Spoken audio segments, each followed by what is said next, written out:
Hi everybody and welcome to this week's edition of Straight Talk with Bren O'Brien and Tim Rowe from The Straight, brought to you by Darley and Inglis. Today we are joined by interim ATC CEO Steve McMahon for a special interview. The McGrath review set to be released in Queensland. What does a race club look like when it's not actually running races? And what can Australia learn from Great Britain? In Breeding and Bloodstock, Trilogy gets a Group 1 reward.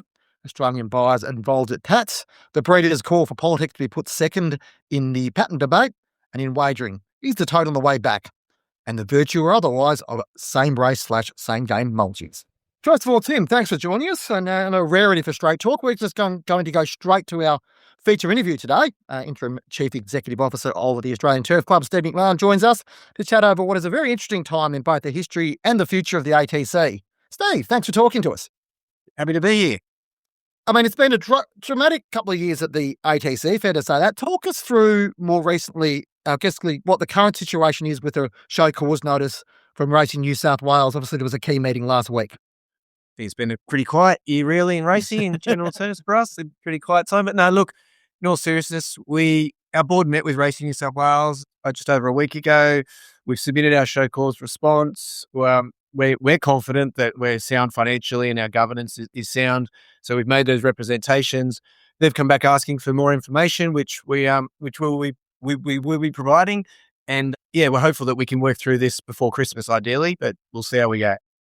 What was the tone of that meeting like, Steve? There's a lot of outside noise, I guess, but around the table, what was it like? Yeah, look, I mean, obviously all confidential, so we can't go into too much detail, but it was actually pretty good. There was a free-flowing discussion between ourselves and Racing New South Wales and their board members. So no, it was pretty happy with that. It went pretty well in that regard. You've obviously got a key insight into the financial strength or otherwise the ATC, Steve. You've been there a long time. You sort of know how it works. Obviously, you're in the interim CEO role now. How confident are you that the fundamentals are there for the club to rebound from, I guess, this difficult period and sort of shoot forward? Yeah, look, no, I'm very confident that we can. I mean, look, if you looked at it, if we were a ASX listed company, would we be in receivership? The answer is no. We can pay our bills and we've got a strong asset base. Would our share price be low? Probably. But there's certainly room for improvement there. I think for the ATC, back with the old AJC days, even the STC days, if you really have a look at those books, all of those models were under pressure. They were all struggling. Both sides had levels of debt, and a lot of that goes missing from the history of all that. So it's always been an issue. When you've got 4 large race courses to maintain and the impact on training, we want to make sure that we've got the best tracks and all of those surfaces, the stables. The maintenance bill is massive. And yes, you do get revenues through wagering, but as you know, the wagering model is changing. TAB returns are going down, more reliant on other forms of gambling. Plus there's taxes and there's also further regulation from governments. And so there's an issue with all that. So yes, we need to adapt to the future. You can't just keep doing the things that you've done in the past and expect for everything to be rosy. So that's why we need to look at alternative revenue sources that don't just rely on wagering, while still not ignoring wagering, because it is far and away our biggest component. So look, no, I am confident. We've got some great properties. We've got some great assets that we can leverage that don't impact on actual racing. A lot of surplus land that we can work through, and that's part of the strategy. But we've also got things like we've got approval now from the state government for festivals and concerts that are off the track using our spectator facilities and the Theatre of the Horse and the wing stand at Randwick, for example. And we can also do that already at Rosehill. So there's a lot of opportunity. And I feel that sometimes in the past, a lot of our assets that we don't use for racing go unused most of the time. Steve, you've worked in racing and race clubs for administration for a long time. How much of this story is just about the ATC specifically and race clubs more generally across the state and Australasia, really, of the challenges facing race clubs and moving forward? And you sort of touched on it there just a bit just then.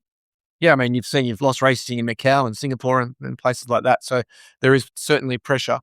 Yeah, look, I started back in business banking and that was boring. So then I ended up working in government for a chief of staff for the racing minister. So I got to see that side of the argument where we had race clubs and participant groups coming all the time, talking about their needs for funding. Then I became CEO of the Trainers Association. So I learned from that side and the struggles that trainers have running that business for 5 years, and then ended up at the ATC. So nearly here 10 years now. So being able to see all sides of the fence, I suppose, from that perspective. And look, you just need to adapt. The people who adapt and the people who innovate are the ones who succeed and survive. If we just keep doing what we've done for years and years go by, and the romanticism of all of that, it might sound good, it might look good on a tweet late at night, but in reality, we need to change the way we do things.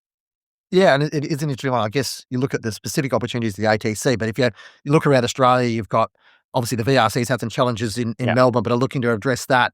Yeah, we've got the MRC who have built alternative business models, I suppose. We've got a story up the straight this morning about Moonee Valley and what they're doing without racing there. You've got the Brisbane Racing Club and their developments there and what's going on.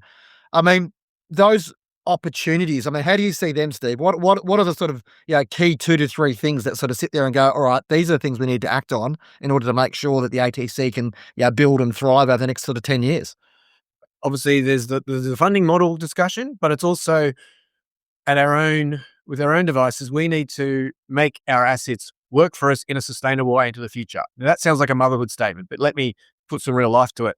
If we to develop the Camellia project, which is kind of like Rosehill 2.0, it's just the car parks and the surplus land there, and similarly at Canterbury on the surplus land, and even any of our racecourses for that matter, but these are the ones that are live, that we need to turn those. You can't just flog them off for money and then put in the bank. I mean, you can live off the interest, but you need to make them work. So, for example, at Camellia, the idea has always been to pick up the bowling club, move it across the road into a multi-use development where you've got potentially a hotel, a mixed use. You can view the racecourse. It becomes a 365-day experience for the community out there. That brings you ongoing revenue.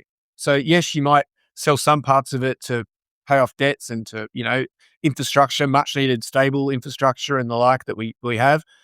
But you also need to have an ongoing revenue stream because you can only sell the farm once, and once it's gone, it's gone. So you need that revenue stream moving forward. So they're some of the things that we're looking at right now. So it's 6 months, so it's 2 years since the Rosehill proposal was first certainly went public.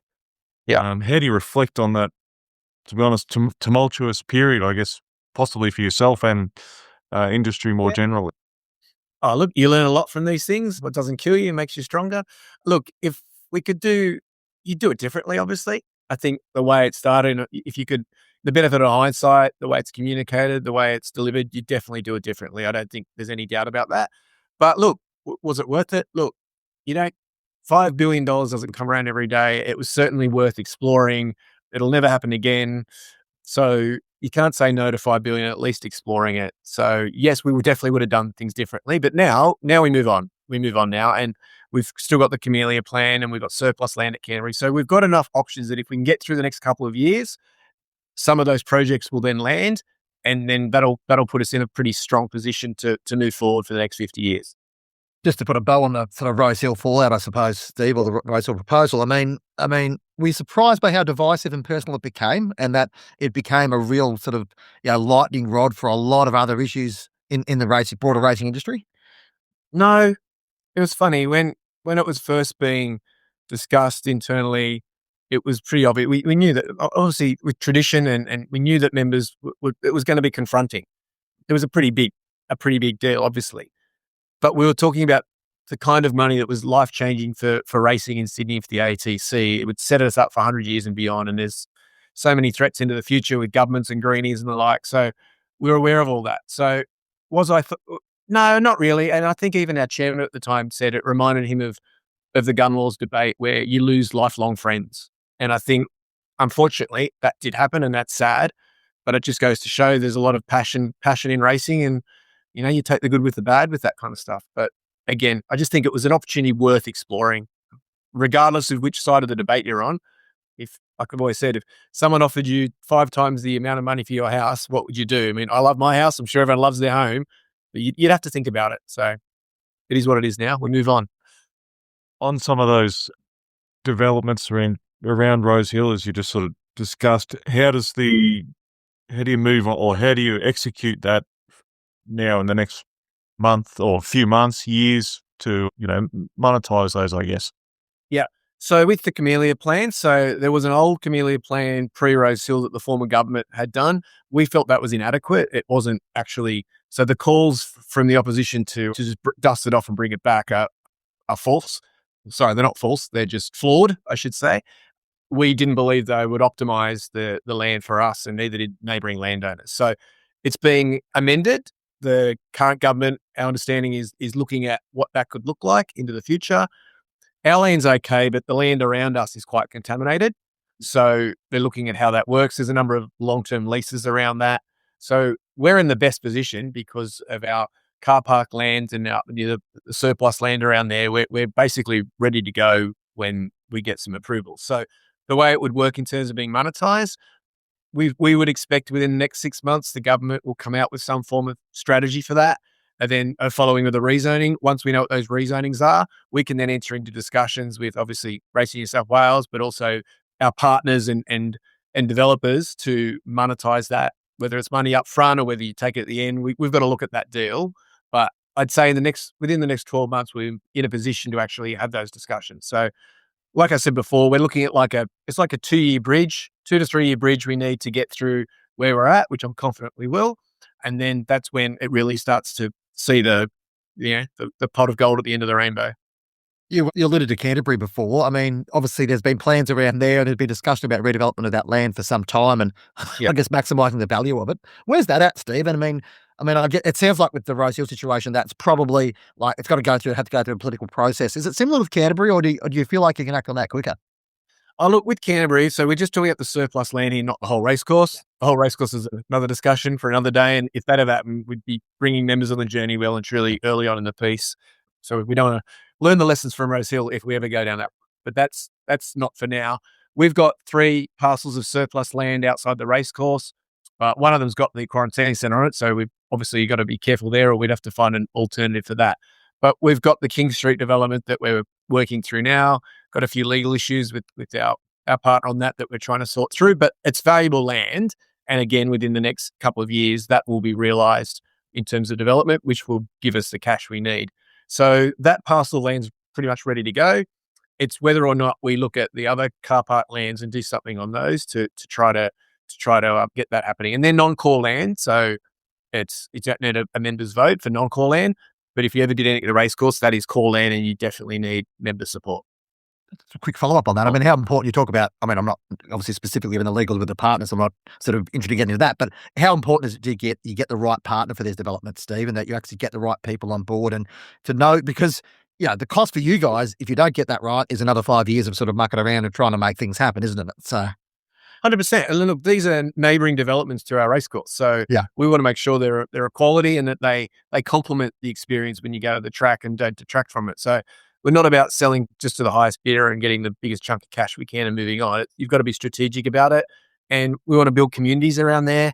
A lot of discussions, for example, at Canterbury and King Street is like the need for, cafes and restaurants and making it a live experience so that if we ever do anything, if we ever invest more capital into whether it's Rosehill or Canterbury, you want it to be a community. You want it to be something that invites people to the track. If you look at our racetracks around the world, but particularly ours, looking at it Randwick now, they're fenced off from the community, and that's for security and safety and horse welfare and but they're not. We don't welcome people in there. So if we can create an environment around the developments and around the entry points to our racecourses that make it a place to go, well then they'll go have a coffee and then they might go to the track or visit. If you've got a gym there or whatever you've got, they'll make it a 365-day visitor experience, not just going to the track on a Saturday or a Wednesday or a Friday night. Yep. Under the Rosehill sale proposal, Warwick Farm was slated for a major infrastructure upgrade. I guess was probably going to be one of the biggest winners, and that track's, to my knowledge, there's been projects suggested for a number of years. Where's that? And I guess in a part of a bigger picture, ATC infrastructure projects particularly for training, which is such an important part of Sydney. Yeah. I love Warwick Farm. It's the closest one to my house. It's a good part of the world. I was out there earlier this week talking to the trainers and that as well. And look, the reality is we don't have the money to do what we were proposing to do as part of the Rosehill sale. The development there is limited because of the flooding, so you can't really do a residential type development there. So that's why it was going to cost so much, because you could build the stables there, but you'd have to spend a lot on engineering and the like to make it happen. So we've just fixed the jockey rooms out there. I am looking at a few things that we can do to improve the member and spectator experience there on track. The track there does need to be rebuilt. It's fine the way it is, but that's not true. It's serviceable the way it is, but there's a camber at the side that falls off, which is not ideal, which makes it hard when you get a bad barrier and the like. It needs a revamp, so it does need new surfacing, and that's something that we'll work with Racing New South Wales to do. That we nearly had that online a couple of years ago, and then things were paused. So we've got a good relationship with the council there in terms of the DA. So the track is a priority of something we need to do. And then in the future, with stables and the like, we're looking at innovative ways to have funding for stables and the like, whether or not the trainers themselves invest, because at the moment it's a rent deal for everything. So, like the Packer model or other types of arrangements. So we're really looking at innovative ways that we can do it. But yeah, the Warwick Farm will continue to be our strongest training centre, and we just need to improve the facilities there. The tracks you've got there are pretty good. The training facilities are pretty good, the tracks. It's just the course proper. We definitely need to do some work on there. Well, what's the relationship like with the trainers, between the ATC and the trainers at the moment, Steve? There was obviously a little bit of tension earlier this year about costs and all that sort of stuff. And trainers have always got, and so well from your previous role, trainers have always got concerns around rising costs and how things work. I mean, have you worked hard to sort of make sure that relationship's strong? Because it's a really key stakeholder group, isn't it? Yeah, absolutely. And look, my former job at the Trainers Association obviously helps me with that and those relationships. But no, look, I think it's pretty strong. We're trying to do it a different way. We're actually going to go and talk to them early on in the piece and consult with people. There's always going to be an issue that we're going to quibble over, whether it's fees or and the like and facilities. So there's always that. But like even the meeting we had at Warwick Farm the other day, a few things were raised, and with Nivesh Ramdani there, we're able to solve those things like extra trials and things. So there are always solutions to these problems. So no, we're definitely keen to work with them and treat them as partners, because they do a great job in promoting the carnival. Horses can't talk, so it's only our jockeys and our trainers and our vibrant owners that can talk. So they do a great job promoting it. So we want to work with them because we're all in the same boat at the end of the day. We'll be transparent with our finances so they're aware of what we're doing and why, and we'll try to improve the facilities the best we can. Like a lot of our stables are old, so we do need to do some improvements there. So yeah, we'll work with them. So yeah, in answer to your question, I think they're pretty good most of the time. So just on following up on that, Steve, the ATC is still paused, I guess, the rent increases for stabling and the costs of trials as well, which obviously owners feel as well. Good question. I'm actually just having discussions in the coming days or weeks just to try to resolve that. So it won't be as onerous as before, but we obviously need to do something. So stay tuned on that one. It's all part of our response and our financial situation at the moment. We just want to bundle it all together. So yeah, you'll have something about that soon. On the track, and Bren and I were both at Randwick on Everest Day in different parts of the track, and we had speaking for myself, had a great day. The appetite there from Sydney to embrace racing, obviously was sold out at Everest Day, but out beyond that, it features part of a leisure activity and just obviously aside from punting as well. Yeah, look, I think what Everest Day showed, Everest creates a halo effect, and we're now seeing uplift on our other days, because once Everest is sold out, then it benefits the other days. It definitely attracts a younger crowd, a more female crowd, a new generation of punters. Now, what we're noticing is that our big days are getting bigger, but our small days are getting smaller. And the challenge then is to turn those once a yearers into more often. They don't have to come every day of the week. They don't have to come every day of the week. They just need to come twice or three times, and automatically it bumps it up. But it's not just about those days. It's about the future of racing. I mean, when I've got my 16-year-old daughter who's telling me that her friends are trying to get tickets, so make sure you bring a guardian. But no, when I've got my 16-year-old daughter saying things like that, then that's pleasing, because I'm always worried about, they say that the younger generation are a bit more left-leaning or green. We don't want to lose that generation.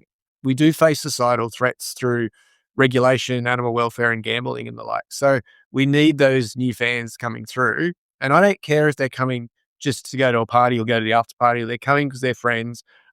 We need to broaden our audience. And yeah, we need to introduce them to horse racing and wagering, but we need all parties welcome so that we have a strong coalition to support racing in the future.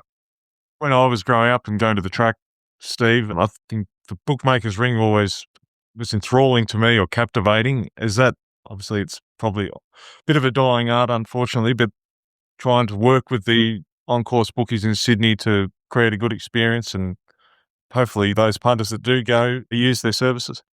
Yeah, definitely. We're trying to look at a few things we can do to improve the on-course betting experience, wagering experience.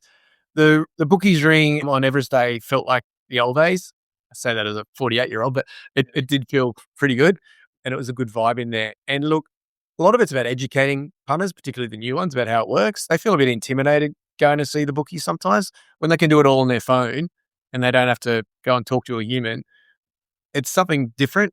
You actually get a better price on the on-course bookies, but we're not allowed to promote that because of gambling laws. So we've got to find a creative way to get that message out there that you actually do get a better price on track. So it is a challenge, but it is a unique part of going to a racetrack, and I think a pretty cool part that most people enjoy. Yeah, and I think the theatre of the track is obviously always a great selling point, and bookmakers have always been part of that. Steve, appreciate it's a very busy time. You sound like you got plenty on your plate to work through, but we really appreciate you taking the time to have a chat with us here on Straight Talk. All the best for the coming time, and yeah, we'll look forward to catching up with you along the journey. All right. Thank you very much. Have a great day. Cheers. The following segment is brought to you by Darley. It's been another big spring for the Darley Stallions, with their progeny delivering right across the carnival. In total, 38 stakes races were won, everything from those sharp early 2-year-olds through the major Group 1s. And while the Godolphin racing team certainly played their part, it was the client-bred horses who really filled the sheet. They accounted for 26 of those 38 stakes wins. 4 Darley Stallions produced Group 1 winners this spring, spanning the whole range from 1,200 metres to 2,500 metres. Street Boss, Too Darn Hot, Harry Angel and Gayath all had multiple stakes winners across the carnival. Too Darn Hot's pre-Christmas 2-year-olds were flying again, taking out both the Jim Crack and the Darley Maribon on plate. And Bivouac notched his first Group 1 winner, Baywat, who broke the track record in the Golden Rose with a rating of 108. Bred well, buy well, win well. Darley. Rightio, Tim. McGrath review is set to be released in Queensland on Saturday. Long-awaited McGrath review. I guess it's fair to say long-awaited. It was due to be released, I think, on October 13, and it'll get released in early December. The Queensland racing industry has been waiting on this one for a while. There's obviously been a degree of, I'd say trepidation, but certainly anticipation about what this may look like, particularly around the funding model. So I think there'll be more to come out of this over the next few days. There's suggestion that the government may not revise the point of consumption tax. One of the initial proposals was rumoured to be that they were going to reduce it from 20 to 15%. But in a racing environment as dynamic as Queensland, and Queensland has its own particular challenges, Tim, because its geographical spread, the amount of tracks they have, and the fact it's tri-code as well. The future, I guess, operational capacity and strategic capacity of racing Queensland will probably be defined by what we hear on Saturday from Tim Mander at Doomben. Yeah, look, I don't want to preempt what, because I haven't seen the report. Certainly don't know. I know, as you sort of alluded to, I think it's been across the desk of, say, Racing Queensland and a few other people for up to probably 8 weeks. And I think there'll be some positive low-hanging fruit, for want of a better term, was it described to me. But it's the bigger picture issues, I guess, around POC and the funding and the sustainability of, let's talk thoroughbreds, the number of tracks in Queensland and the country tracks, which, I'm an advocate for, as I've said multiple times, advocate for country racing and the importance of those once-a-year meetings, but the financial sustainability of all those, and trying to, it's a fine balance for the regulators and PRAs to get that right. Yeah, it is. There's a lot of sort of things to play out with this in the politics way. I guess what was kind of interesting to me is that a few people were surprised that this announcement or this event was made. Was I guess planned on Saturday morning. There's a couple of things I guess there. I don't know how you managed to book a room out at Doomben at 9 o'clock on a Saturday morning without it getting around that something might be going on, but that's probably a separate discussion. But particularly even from a coverage point of view, there's obviously an Ashes Test match going on in Brisbane this week. You're trying to get cut through and broader, I guess, industry cut through. People be talking about it. I'm not too sure about putting a plan out on 9 o'clock on a Saturday morning is exactly glowing of what you think its impact might be broader. But anyway, that's probably a PR announcement thing more than anything else. But it's an interesting one. I think there's probably obviously they wanted to get it out this year. There's a few surprises that they've sort of put it to this point, but we'll see what happens, Tim. Well, I think for the Saturday morning, the previous one before they aborted it was going to be Saturday. I think there is. I think it was a Monday, actually, Tim. From memory, okay. that was actually. Oh, that's right. Sorry, but they announced it on a Saturday. But there is the Battle of the Bush and a couple of country races. There's a lot of country participants in town. I think that's part of their thinking as well. We've got some of those representatives, we can speak directly to them rather than them hearing it secondhand or having to come back down, especially if you're club sort of level country administrators and so forth. So I think that was part of their thinking, but it'll be an interesting Saturday morning before even the first race is run, that's for sure. Yeah, and you, such as I had when as a young lad, had to travel to go to racetracks or whatever, and being there at 9 o'clock in the morning doesn't seem exactly convenient either. But I'll leave that one alone for now, Tim. Speaking of racetracks, and a race club that actually doesn't have a racetrack at the moment, Moonee Valley. Warwick Farm's written a very interesting story this morning. I had a chat with Adam Lennon, who's the chairman of Moonee Valley Racing Club. We often hear from the CEO, Michael Brow, but we chatted to Adam Lennon about what Moonee Valley is doing as a race club while they're effectively in recess from a racing point of view. They're still conducting race meetings, be they at Geelong, Cranbourne and Pakenham. But for those Friday night meetings or Friday meetings belong to them. So there's still obviously operational stuff going on there. But it's interesting to see sort of how they're planning and how they're using this opportunity to, I guess, set up Moonee Valley for the next 20 to 25 years. I guess it's fair to say, Tim, there's a bit of trepidation certainly from traditionalists about what Moonee Valley may look like after this may happen. But the message sort of coming out from Moonee Valley is that we're taking into account that we want to preserve that, I guess, intimate Moonee Valley feeling of being close to the action and create a race course that can be better than what was there before. Whether that eventuates not, we'll find out. But it is a very sort of topical and interesting thing to look at, isn't it? Yeah, and I read Warwick's story just this morning itself, and interesting quote in there that suggestion was that there's that Moonee Valley's appeal, I guess, is that amphitheatre sort of vibe and look, and suggestion is that actually the crowd might be 25 metres closer to the action under the new plan. I think it's going to be a longer straight, but yeah, it'll be, I guess the board and Michael Brown that are very conscious of what made Moonee Valley special, and they're trying to obviously replicate that to a small degree, I guess, or maintain some of that feel. Whether they can achieve that with modern building, it'll be time will tell.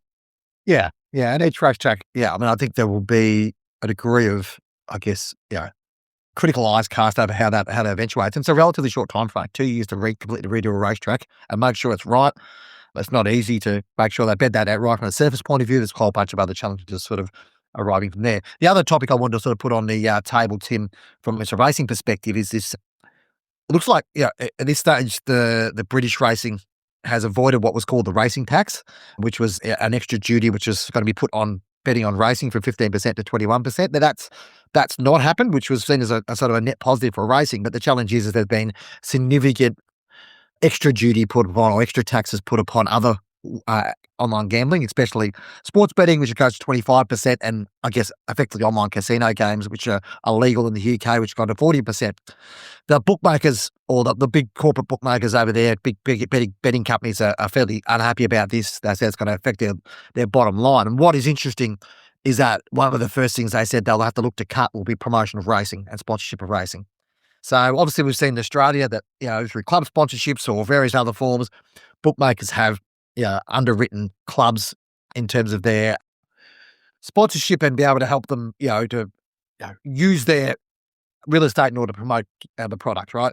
If that's not going to happen, then that's a dangerous thing. But I guess there's a couple of lessons to come out of that, and I wrote an article about it this week. The first lesson for me is that wagering and racing are so inextricably linked, and rightly or wrongly, anything that happens in the wagering industry will have a knock-on impact on the racing industry. Even if it's nothing to do with racing betting. There was an article published elsewhere this week that said, every money that, we've got to fight sports betting. Like, it's a ridiculously naive view to have a view to sit there and say, sports betting's the evil and we've got to stop people betting on sport. For me, this is my opinion, but I've studied this a lot. Sports betting is a necessary, really important aspect of the broader wagering ecosystem in Australia. So that's the first part. The second part is, and I pose this question, it's a little bit different in the UK than Australia in terms of regulation, but say the Australian federal government comes out tomorrow and says, we're going to impose another 15% duty on gambling tax in Australia because we believe with, whatever reason, whatever else. How would the Australian racing industry react to that? Now, we've seen it, the Australian racing industry is not united on a lot of things, Tim. There's a lot of aspects where there's some challenges. There is some united voice, but even when some of this gambling stuff was discussed a few years ago in the what became the You Win Some, You Lose More report, the inquiry that preceded that, racing wasn't publicly at those hearings. They put submission in, but AFL was there, NRL was there, other sports were there in order to preserve their thing. But racing is 100% or 95% dependent on wagering revenue, and it wasn't there. So I think if we look at that and say, if there was an existential threat to racing in Australia from a political point of view or from a regulatory point of view, how would racing respond? I think it's a fair question to ask given the situation we find ourselves in.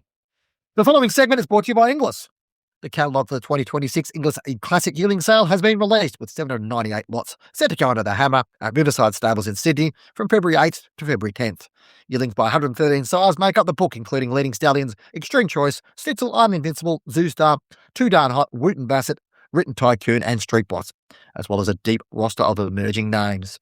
74 vendors will present yearlings, the vast majority eligible for stake-based incentive schemes like Bob's, Phobos Silver, Cutis, Racing Rewards SA or West Speed bonuses. The Classic Sales produced 24 Group 1 winners since 2018, including recent top-level performers Pride of Jenny, Sepals, Private Harry and Skybird. Hong Kong Star Voyage Bubble is another notable graduate.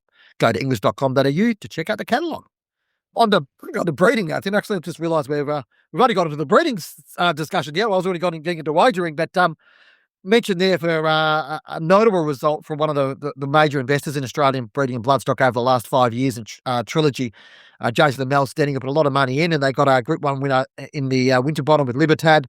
You spoke to Jason early this week, and there was a sort of sense from him of, there's some momentum really sort of gathering with their investment, isn't there?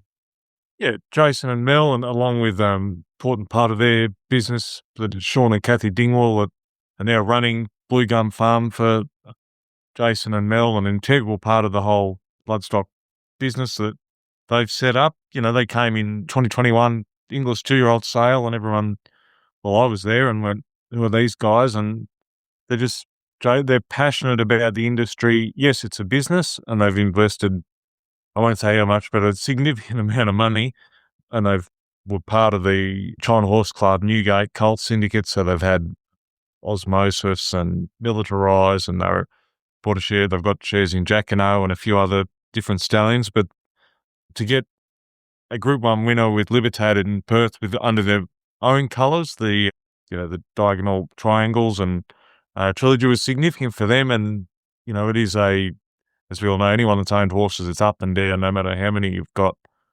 Huge variance there, but they're committed to the cause, and it's just getting started with their brood mares, and breeding is where they're aiming, and racing horses is to, I guess, replenish those broodmare bands and hopefully stallions. So where Libertad ends up, does he go to stud? Does he go to Blue Gum Farmers in Victoria's question to be answered later on? But they're having a lot of fun with Libertad, and as Jason sort of quietly pointed out to me, he started big odds when he's won, and I think they've, as well, on top of sort of the $1 million prize money, they've cleaned up on the punt, so good on them. And like a lot of others, they're valuable contributors to the industry. It doesn't function without people like you need everyone. You need the 5% owners right through to the Jason and Mel Stennings pouring in a lot of money. Yeah, and I think if you look back on it since the sort of pandemic, or since that period, they were probably number 2 in terms of new investment to the industry in Australia, wouldn't they? Probably behind, obviously, a fair few lengths behind Yulong, but Yulong would take a lot of the headlines. But I think they've invested a lot of money in a lot of different bloodstock, and quite handily in the way they've done it. They've built up something that will last many, many years, which is key as well. Speaking of Mr. Zhang and his global involvements, he was busy at Tatts, as were a few other Australian investors. Tim buying mares, and a lot of them, some of them, come back down to Australia in order to boast both our racing and breeding stocks moving forward. Mr. Zhang on his UK banner Ace Stud was pretty active, but probably for me the most interesting one was Arrowfield, and John Freer was over there for Arrowfield, and they bought a half sister to Too Darn Hot. She's in foal to the Northern Hemisphere at the moment, and so she'll foal down, then they bring her out, and their aim is to have her covered by the Autumn Sun next year. So, he's leading the Stallion Premiership at the moment, just with obviously Autumn Glow leading the way for him this season, but he is sort of a stallion on the up and really going well despite missing last year. There will be a bit of a momentum halt, I guess, but they're really backing. They did pay 1.3 million guineas, so it's a significant investment. They bought off Watership Down, who own Too Darn Hot with Darley and Godolphin, so it's quite interesting. Cambridge Stud was also over there. They bought a much cheaper mare in foal to Southern Hemisphere time to Starman, who's the leading first season stallion in Ireland and Britain. And I think he was second in France as well. So promising young stallion. I think they got him 35,000 guineas. So relatively cheap on the market, I guess.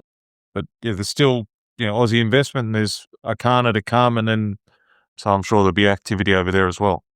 Yeah, it's an interesting one, isn't it? I think that would be close to probably, certainly I would think the biggest investment Arrowfield have made on a single mare since the Arcadia Queen, probably since they invested in it, they bought her. So it's a significant investment. You wonder whether perhaps, it'll be interesting to hear from John Frere once he gets back and have a chat, but whether they're going to make a bit of a move at the mare sales next year in Australia in order to sort of basically, with Snitzel now gone, sadly, Reduced Choice obviously long gone as well, is the efforts to support the Autumn Sun and to make sure that he becomes a champion stallion. Yeah, it'll be interesting to see what happens, because Arrowfield probably been a little bit quiet last couple of years in terms of mare acquisitions or whatever else. Little wonder, because you've got to compete in that sort of market where there's a lot of money going around, particularly at the Yulong end. But no, it's interesting times with that as well.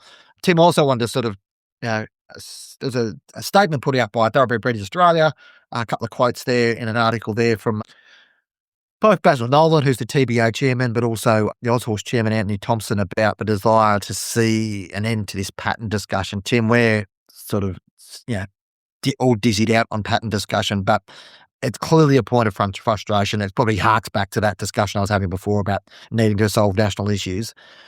There's a lot more to play out with this story, I think, and the Asian Racing Federation or the Asian Patent Committee are getting more and more frustrated with Australia's lack of response on this one. It's got to be fixed. It's got to be sorted. The finger pointing. There's been a lot of finger pointing. It's not relevant. It needs to be sorted out, because Australia needs to have a creditable black type system, doesn't it? There's another Asian Patent Committee meeting next Friday the 12th. So I'm sure that issue will be on there. I wrote in newsletter on Tuesday. To me, the crux is the issue, and as we know, Racing New South Wales Chair Sarah Ann Cook put out a statement on last Friday on their website. So finger pointing, and don't blame Racing New South Wales, here are the facts, so they say.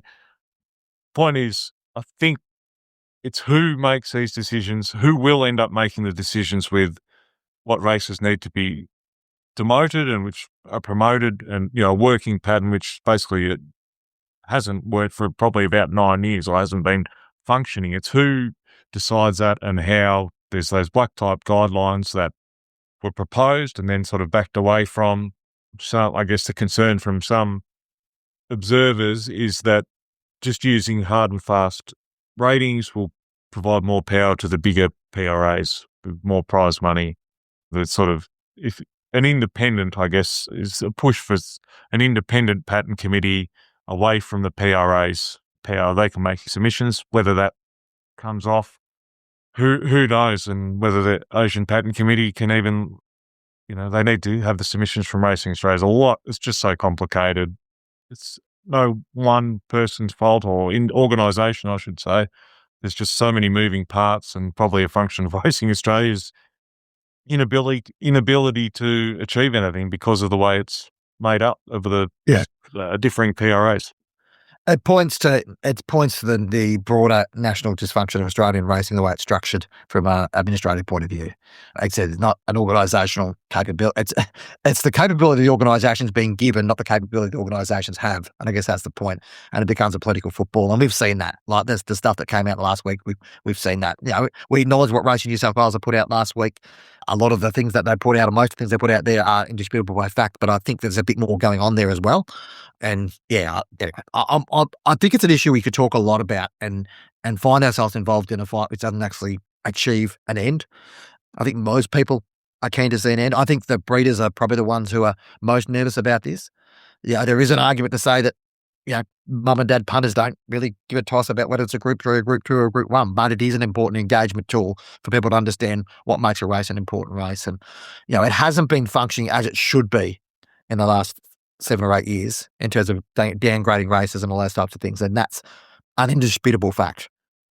it needs to be better and needs to be sorted out. There's also things around competition law and whatever else, but it feels like, Tim, we're going around in circles on this, and it may require or may end up being an international slap in the face that brings people back to the table to sort this out. But we'll see what happens. On to wagering now. Article today about the Tote, the national Tote, the ambition of Gillon McLachlan, the CEO of Tabcorp. He sort of wants to achieve this uniting of the three pools by end of next year, end of this financial year, so June 2026. I'm interested to see if he can get there, that for a start. But why are they doing this? I've written an article on the Straight. You have a look at it, basically talking about if you look at the pattern of the decline of the Tote, that decline is slowing down. So Victoria is the only state that provides detailed parimutuel information, Tim, so in terms of data. So it's the only one you can sort of rely upon in terms of that.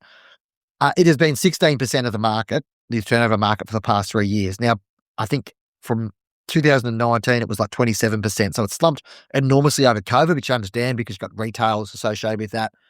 Then sort of 18%, and then now it's sort of on that 16% line. It shows that perhaps, Gill's faith in the Tote is not ill-founded.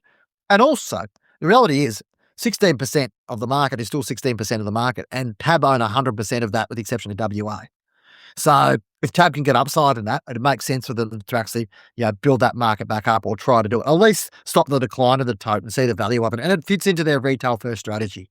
There's a vibe around Tab at the moment about how they're trying to do things. Whether that's sustainable or not, we'll see. But I think going back to some of the stuff we talked about already in the podcast, Tim, about uniting national. The word united and national are not two things you associated with Australia at the moment. If Gill can achieve this, and don't forget, this is a guy that used to run the AFL, where state by state and club by club politics was a significant part of his job managing those stakeholders. If he's able to pull together on this and get everybody to agree that it's worthwhile doing, well, it is a symbolic value to them, and it does create a halo around Tab and points back to that, Tab being the uniter or whatever else. Now, whether you agree with that or not, it's a good selling point for them, and it'd be a huge achievement he was able to be able to do it. Tim, the final thing I want to talk about is same race and same game multis. There's an article from Waterhouse VC on the Straight this week, which is taken from their November edition. I need to subscribe to the Waterhouse VC newsletter. It's a really interesting insight into the global wagering trends if you want to know about those things. The growth of same race and same game multis. How do you say, Tim? I mean, there's a generational thing. Think about, let's probably separate same race and same game, because I think same game multis have an application to a generation, probably, to be honest, beneath us. They could really engage with that from a point of view, and they've been an enormous opportunity for wagering companies to really leverage a high margin product. Yeah, and they are high margin. Certainly the same game multis, to my knowledge, are very high margin, highly profitable, fair bit of variance there. If you talk to some of the corporates over, especially the football finals, they had some big losses there, but it does seem to engage a lot of punters. And then on the race punting, I guess you could, if you're smart about it, you should be doing it yourself and shopping around for prices and for your own same race multis, I guess. But most people only have money in one account or two accounts, so they just makes it easier for that. And I guess corporates are very good at finding out what punters want or how they'll bet, and that same race multi seems to be working. So, I can't see it going anywhere anytime soon. It'll be, important for the younger punters particularly. Yeah, and it probably goes back to the discussion we had about the Tote before. The exotics are a key appeal of the Tote market, but if same race multis start to sort of take a section of that market, it does change the game a little bit. Talk about your own behaviour, I suppose, and there's been times where probably 5 years ago I might have taken a few horses in a trifecta, where I'll sit there now, I'll throw them in a same race multi. Now, I may be being an idiot and costing myself margin. That wouldn't be the first time someone has accused me of that, but there was an appeal to that. Going, there's an appeal to that. And I think it's a market ability to go, okay, well, you get certainty over the dividend. That's the first thing. And the other thing is that, you get, I guess, some control of going, hey, I want 2 of my horses to finish in the top 5 or whatever else. So, It's an interesting one. I think it's obviously clearly something that the bookies are keen to push and see the value of it. It probably feeds back into the Tote discussion, as I said. But do you ever take same race or same game multis, Tim? No. Yeah, there you go. Do you think a 25-year-old Tim would do that? Well, I think it's a good way of we talk about the sports punters, and you brought it up earlier. It's a good way of hopefully bringing them across to punting on racing. That, I'm familiar with my same game multi. I'll have the same race multi. And it's just a stepping stone, and then hopefully they become more engaged about whether they use it, Sky Tipster or whatever, or just happen to be watching Brad Davison on Sky One at the moment, or start hopefully engaging with their own form, and that engagement that which is exciting about racing is doing the form yourself and trying to work it out and find a winner. Yeah. Steve McMahon alluded to before, it's not necessarily about making someone a number 10 engagement on the scale. Sometimes it's about moving someone from a 3 to a 4 and getting them more excited because they can understand a product, or they go, there's a sports product which I can relate across. Thanks for joining us on Straight Talk, brought to you by Darley and Inglis, our fabulous sponsors. Don't forget to give us a rating wherever you're listening to us, and be sure to subscribe. And don't forget to check out the Straight membership, $199 per year, $19 per month. Well worth your price of entry to access all our articles across the site, including our exclusive insights, news and analysis. Send us an email at editor@straight.com.au if you've got anything you wanted us to chat about in the podcast, and we'll catch you again next week.